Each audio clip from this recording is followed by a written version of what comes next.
108-112. It's really the Austin Reeves and Rui Hachimura game. Hachimura's 29, the most since he became an LA Laker. And by the way, LeBron had 21, Anthony Davis 22, not too shabby in their own right.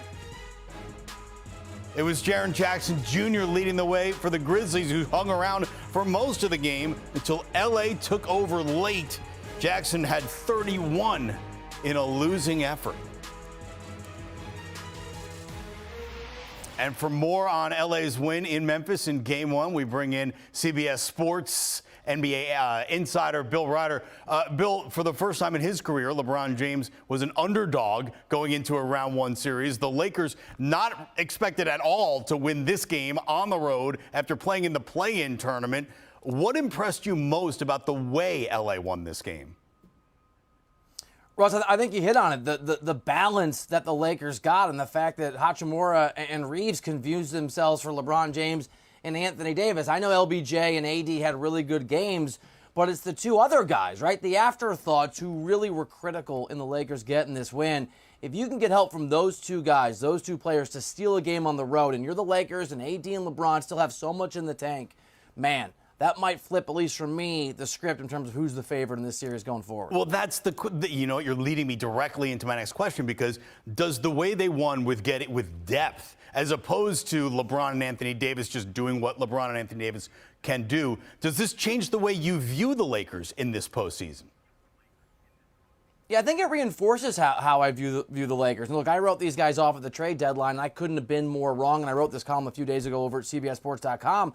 I think LeBron's got a legitimate shot at another ring and trying to burnish that, best or second best or third best all-time player resume. Since the trade deadline, the Lakers had the 4th best record in the NBA. The only teams with better records were the Bucks, the Celtics, and the Sixers. All I think we'd agree, Russ, legitimate championship contenders. I'm not writing Memphis off. I guess it depends on John Morant's health status. It's one game, but I think the Lakers entered this thing as a sneaky and quiet force in a wide-open Western Conference playoff picture, and this game certainly enhances that view for me. All right, look, on the other side, obviously Memphis can't feel very good about dropping Game 1 at home, but more importantly, just looking at John Morant's hand was painful as a viewer. How much of a factor do you think that injury will be going forward in this series? Yeah, you said it. I caught my breath when they showed the replay as well, and obviously John Morant looked really frustrated as he missed the end of that game. We'll wait for the actual medical test to see what happens. I mean, it's two answers, Russ. On the one hand, obviously, yes, no doubt you want John Morant. The injury, and we don't know yet, is fewer games rather than the entire postseason, because they're not winning an NBA championship without John Morant. But last year, when he was injured, this Memphis team went 20-5 without him. And what they told us when they would talk about that situation a year ago was, we need him for the long haul, but we're good enough to sort of get through what we have to get through without him. This is a tough Memphis team. So if John Morant's in a situation where he can come back, but he misses time, and again, we don't know, if any team in the NBA can recover from missing their star player, it's Memphis. It doesn't mean they can, but they've done it in the past, and I suppose that's somewhat encouraging if you're a part of that Grizzlies organization. All right, awesome to see Austin Reeves and Rui Hachimura and sort of the supporting cast, if you will, of the Lakers. But if you're a Lakers fan, how much do you actually want to rely on, for lack of a better term, the secondary players on your team instead of seeing LeBron and AD take over? Not at all, which is why this is, I think, a godsend of a win in a situation for the Lakers. It obviously happened organically. Some other organizations who are in the playoffs who really had kind of poo-pooed the Lakers or hadn't put them at the front of brain. Does this sort of change that dynamic a little bit? Yeah, it sure does. And a bunch of idiots out there, including me, wrote these guys off in February. So I apologize if I was one of the reasons that you weren't paying attention wherever you are, thinking, why are the Lakers this good? Because I certainly didn't see it coming too. But I think it does. In fact, I got some text messages from some friends, Russ. Not it's a huge scientific sample size, but a chorus of, oh my gosh, are the Lakers good at basketball again this year? Because people, I don't think, have been paying attention in the same way outside of Los Angeles. Again, 4th best record since the trade deadline. Obviously, LeBron and Anthony Davis being healthy is really critical, but Hachimura, Reeves, D'Angelo Russell, they've got pieces now, guys that emerged and guys they traded for at the trade deadline, both who have been really instrumental over the last 6-7 weeks of this Lakers team, quietly under the radar, but maybe noticed now being a really different team than when they had Russell Westbrook before that trade deadline. All right. You don't want to jump to conclusions after game one of a best-of-7 game series. Game two, though, in Memphis on Wednesday night. How huge of a deal is it for the Grizzlies to level this series at 1 game apiece? Yeah, it's critical. I've covered enough of these games to know that anything can happen. I remember I was at the 2016 finals when I guaranteed my wife I'd be home for some kid's birthday because the Warriors were up 3-1.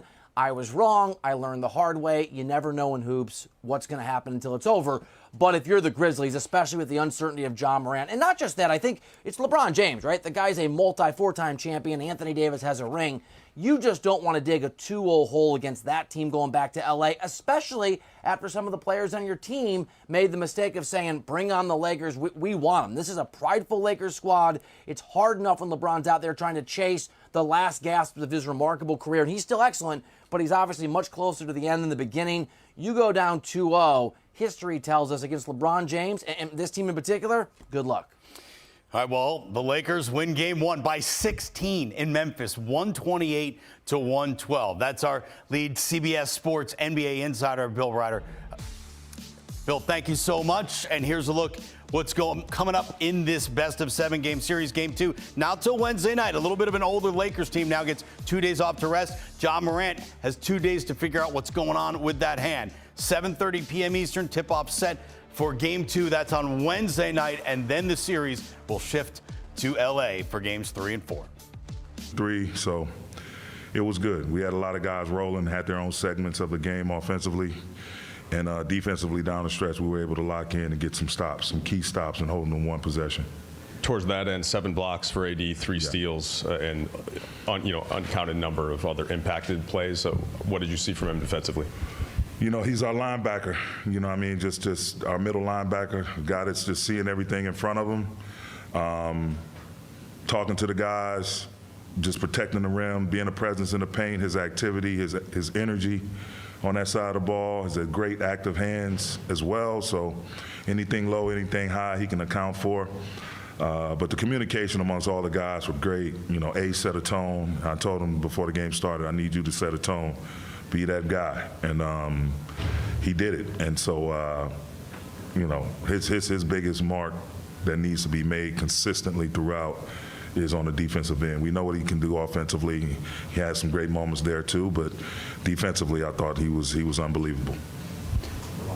Darvin, how's AD's shoulder, and can you take us back to that moment of just kind of the uncertainty, obviously going into halftime, and then him going through some tests and then coming back out in the second half? Well, the shoulder is fine.